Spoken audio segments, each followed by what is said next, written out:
Hi, welcome to my channel. ಇವತ್ತು ಏನು special ಮಾಡ್ತಾಯಿದ್ದೀನಿ ಗೊತ್ತಾ?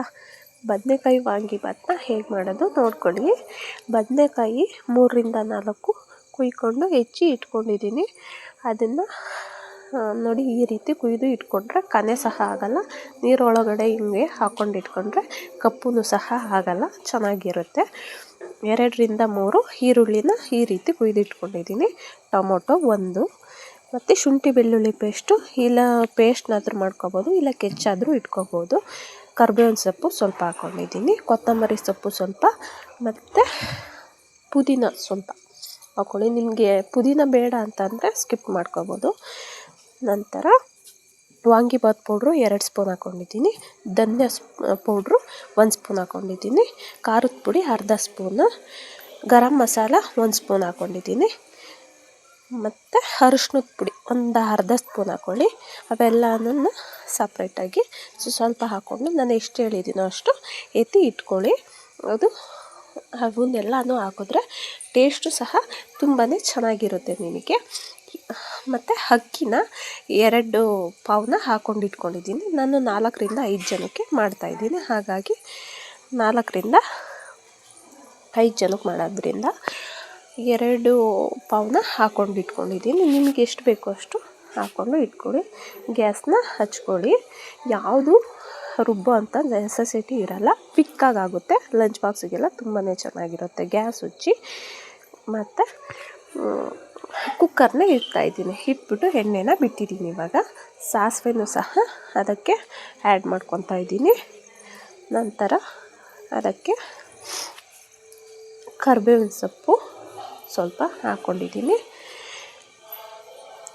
ಅದಕ್ಕೆ ಮತ್ತು ಪಲಾವ್ ಎಲೆನೂ ಮತ್ತು ಚಕ್ಕೆ 1 ಇಂಚು ಚಕ್ಕೆನ ಮುರಿದು ಹಾಕ್ಕೊಂಡು 1-2 ಪಲಾವ್ ಎಲೆ ಹಾಕ್ಕೊಂಡ್ರೆ ಇನ್ನೂ ಟೇಸ್ಟಿಯಾಗಿ ಚೆನ್ನಾಗಿರುತ್ತೆ. ನೋಡಿ, ಅವೆರಡನ್ನೂ ಸಹ ನಾನು ಆ್ಯಡ್ ಮಾಡ್ಕೊಂಡಿದ್ದೀನಿ.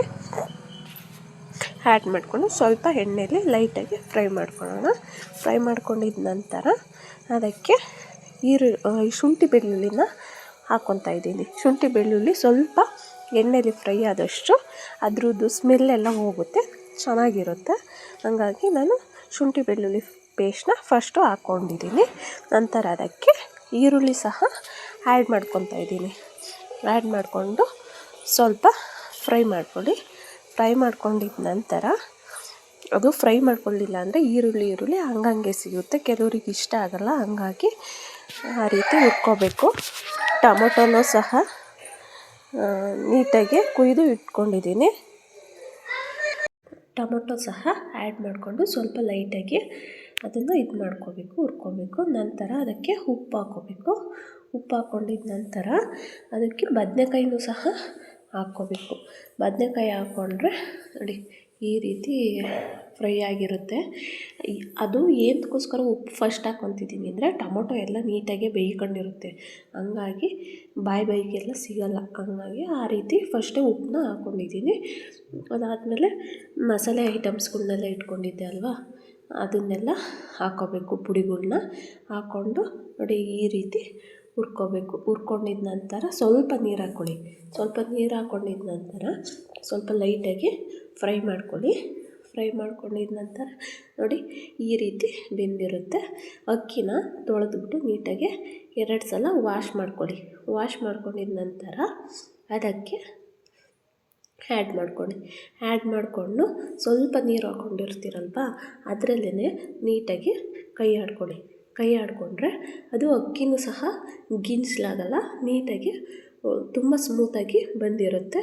ನಂತರ ಕೊತ್ತಂಬರಿ ಸೊಪ್ಪು ಮತ್ತು ಪುದೀನನೂ ಸಹ ಆ್ಯಡ್ ಮಾಡ್ಕೊತಾ ಇದ್ದೀವಿ. ಅಕ್ಕಿ ಆ್ಯಡ್ ಮಾಡ್ಕೊಂಡಿದ್ದ ನಂತರ ಆ್ಯಡ್ ಮಾಡಿಕೊಂಡು ಸ್ವಲ್ಪ ಕೈ ಆಡ್ಕೊಂಡಿದ್ದ ನಂತರ ಅದಕ್ಕೆ ನಮಗೆ ಎಷ್ಟು ನೀರು ಬೇಕು ಅನ್ನೋದನ್ನ ನೋಡಿಕೊಂಡು ಮಾಡ್ಕೊಳ್ಳಿ. ನಾನು 1.5 ಚಮಚ ನೀರು ಹಾಕ್ಕೊಂಡಿದ್ದೀನಿ. ಫಸ್ಟೇ ಅರ್ಧ ಚಮಚ ನೀರು ಹಾಕ್ಕೊಂಡಿದ್ದೆ, ಮತ್ತು ಸ್ವಲ್ಪ ಉಪ್ಪು ಬೇಕು ಅನ್ನಿಸ್ತು, ಹಂಗಾಗಿ ಅದಕ್ಕೆ ಆ್ಯಡ್ ಮಾಡ್ಕೊಂಡಿದ್ದೀನಿ. ಆ್ಯಡ್ ಮಾಡ್ಕೊಂಡಿದ್ದ ನಂತರ ಕೈ ಆಡಿಕೊಂಡ್ರೆ ಅರ್ಧ ಇವಾಗ ಮುಗೀತು. ಮತ್ತು ಅದನ್ನು ಕ್ಲೋಸ್ ಮಾಡಿ ಮುಚ್ಚಿದ್ರೆ ಕುಕ್ಕರ್ ಬಾಯಿನ ಅದು 3 ವಿಷಲ್ ಆಗಿದ್ದ ನಂತರ ನೋಡಿ ಯಾವ ರೀತಿ ಆಗುತ್ತೆ ಅಂತ ಹೇಳ್ಬಿಟ್ಟು ನೋಡಿ ಈ ರೀತಿ ಇರುತ್ತೆ. ತುಂಬಾ ಚೆನ್ನಾಗಿ ಇರುತ್ತೆ. ಲಂಚ್ ಬಾಕ್ಸಿಗಂತೂ ತುಂಬಾ ಚೆನ್ನಾಗಿರುತ್ತೆ. ಕ್ವಿಕ್ಕಾಗೂ ಸಹ ಆಗುತ್ತೆ. 10 ನಿಮಿಷದಲ್ಲಿ ಮಾಡ್ಕೋಬೋದು. ನೋಡಿ ವಾಂಗಿಬಾತ್ ನೀವು ಸಹ ಟ್ರೈ ಮಾಡಿ.